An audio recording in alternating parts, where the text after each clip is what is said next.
yesterday we found the inverses. Today we are going to have two equations that could be inverses, and we're going to prove either they are inverses or we're going to prove they are not inverses. And the way you do that is with this rule right here. Two functions are inverses if and only if the composite is equal to x. So circle that part, equal to x. And the composite is equal to x. This composite starts with what letter? F. This composite starts with G. That's the difference between the two composites. How do I know this is a composite and not a multiplication problem? Open circle means composite, and a dot means multiplication. And this word right here, verify, what does that mean? Check it, or what else? Y'all are very good thesauruses. If I looked it up in a thesaurus, I would have more choices than just check. It could mean confirm. It could mean prove. And so that's what we're going to do, prove. So, to do a composite, this is the kind of problem we had difficulty with on the quiz. If you have a number right here, to substitute into the composite, you start with the number. But if I don't have a number, where do I start? You start with the outside function. I am going to start by simply writing down the function that is called f, because it's on the outside. To make a composite in place of the x, I'm going to substitute this function that's called g. To make a composite, you substitute the function, in this case the function called g.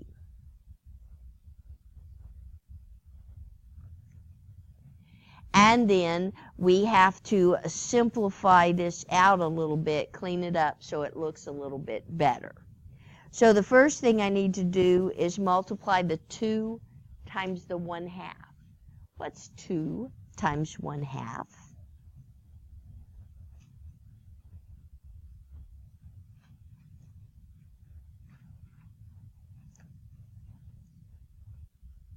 And so then you could distribute a 1, but when you distribute a 1, what do you get when you distribute a 1?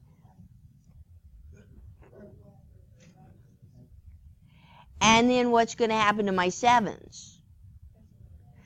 Cancel out or add to 0.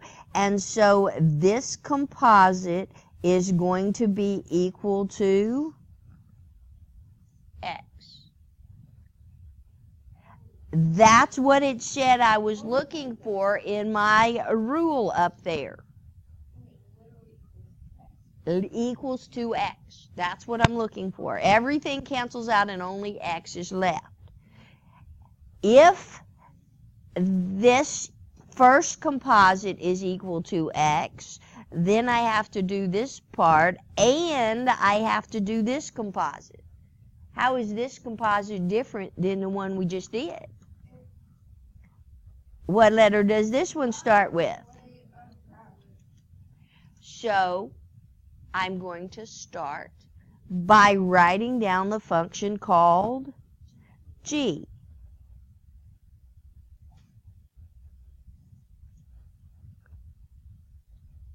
And to make this composite in place of x, I'm going to put the function that's called f. So in place of this x, I'm going to put this 2x minus 7. 2x minus 7. Now, PEMDAS tells me that I am to simplify the parentheses first, so what's going to happen to my 7's? Cancel out. I guess I didn't need to leave all that room right there. And so this is going to be equal to the composite.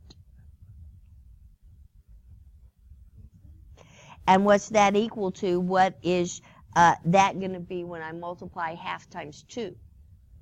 1, so this is just equal to 1x or x.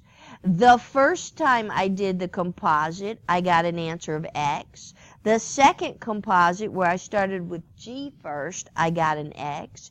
If you get an x both times, this rule right here tells you if you get an x both times, f of x and g of x are inverses.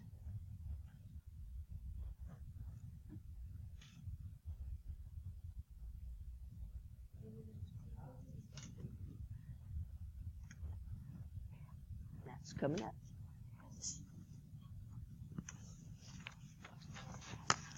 So, what about example 2? Now, I could find the inverse by changing this to a y and switching the x and y and solving it for the y. But somebody's already given me 2 functions that could be inverses. So what I am trying to do is verify or prove. Either prove they are inverses or prove they're not inverses. When you don't have a number to plug in, you start with the first function. So I'm going to just write this down exactly like it is up there at the top of the problem. In place of x, I'm going to substitute the function called g. I'm going to substitute in the 1/4 x minus 3. And then I need to simplify that and see if it cancels out and leaves me just an x. So I'm going to multiply the 4 times the 1/4. What's 4 times 1/4? And I have it was 1x. And so then 4 multiplies times the 3.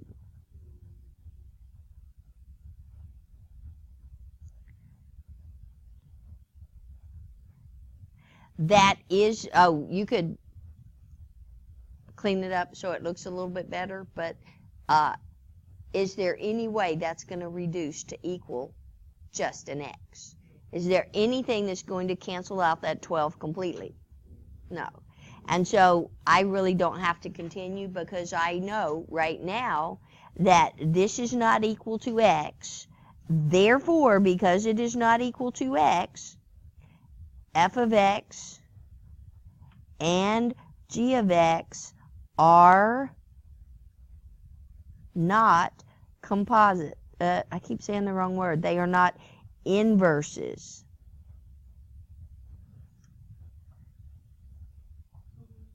I don't have to do that one because they're not inverses. If I did that one, it wouldn't be equal to x because they're not inverses.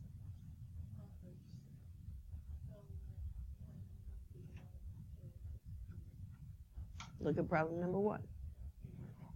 Going back to problem number 1, how do you know if it's inverses?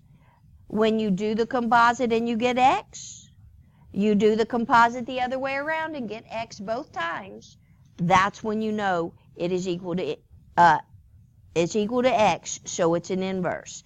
That's what I'm looking for, equal to x, assuming I've made no algebra mistakes.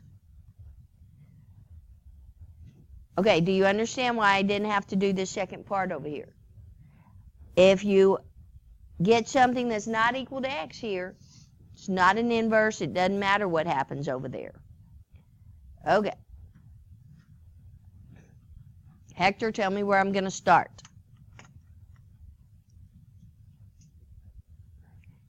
I'm going to write down the function called f of x.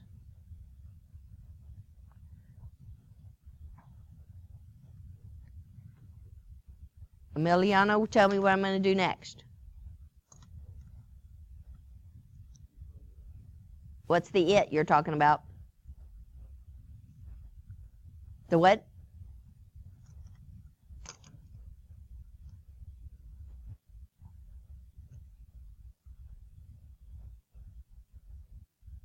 I don't know if we're looking at the same problem. Right here. Okay. So this is 1/2 x minus 3/2. This is the function called g. Often in these inverse problems, there are fractions. We're going to have to deal with the fractions. What is 4 times 1/2? 1/2 of 4 is 2, and that has an x. To multiply 4 times the fraction 3/2, you multiply 4 times 3 and divide by the 2.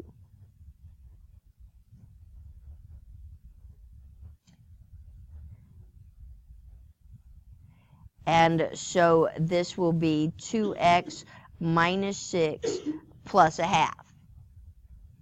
I could simplify that a little bit more. I could combine like terms. But no matter how many like terms I combine, is that going to ever equal 2x? So I can stop right there and I can make the conclusion, because that's not equal to x, these are,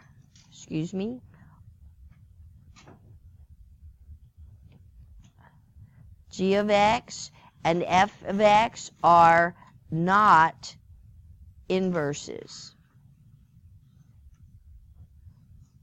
They are not inverses because this doesn't simplify to x.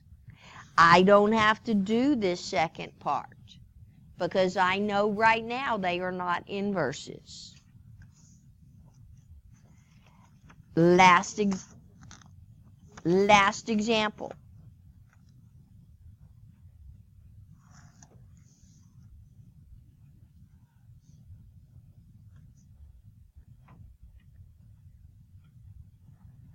Where am I going to start, Jeremy? And what's that? I'm going to start with the function called f.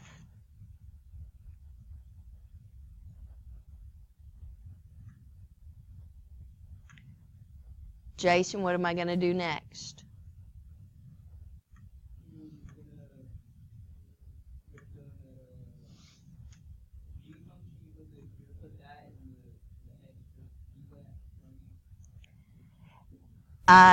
Let me see if I know what you mean. Do you mean that in place of x, I'm going to put the function called g?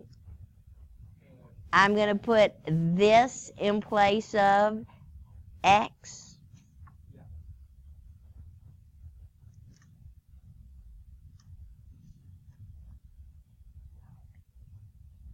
And then I'm going to simplify and see what that's equal to.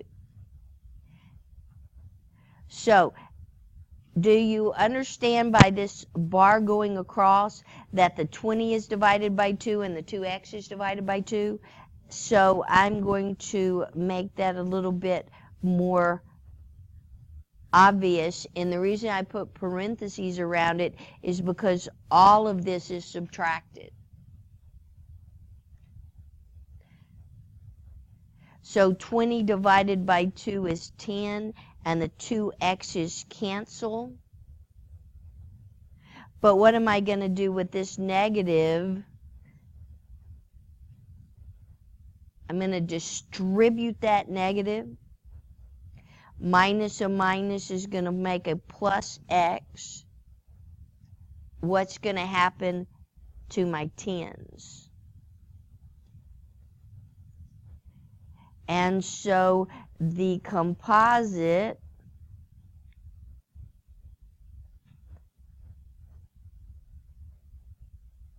is equal to what? I can make the conclusion that these are probably going to be inverses. But I can't make the conclusion for sure that they are inverses until I do a second composite. I have to get X for an answer when I do F composite G, and also when I do G composite F. What's the difference? Rebecca, where am I going to start on this one right here? I'm going to start with the function called g of x. On the previous one, what did I start with? That's the difference. I start with f on this function. I start with g on that function.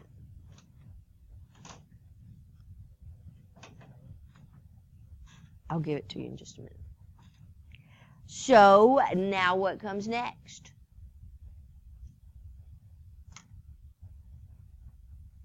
What am I going to put in place of x? Minus x over 2. 10 minus x over 2.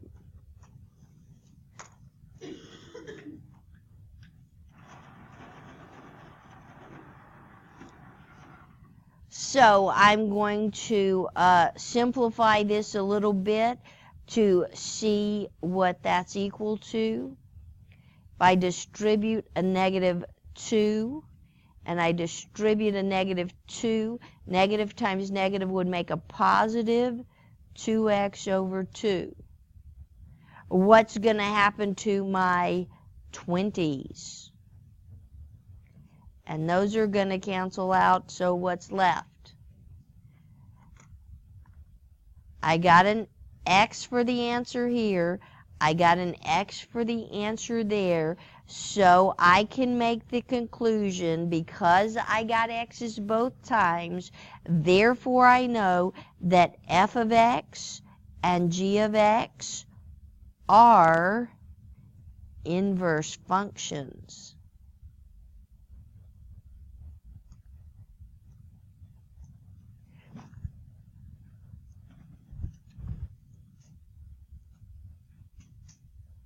Lost my mouse.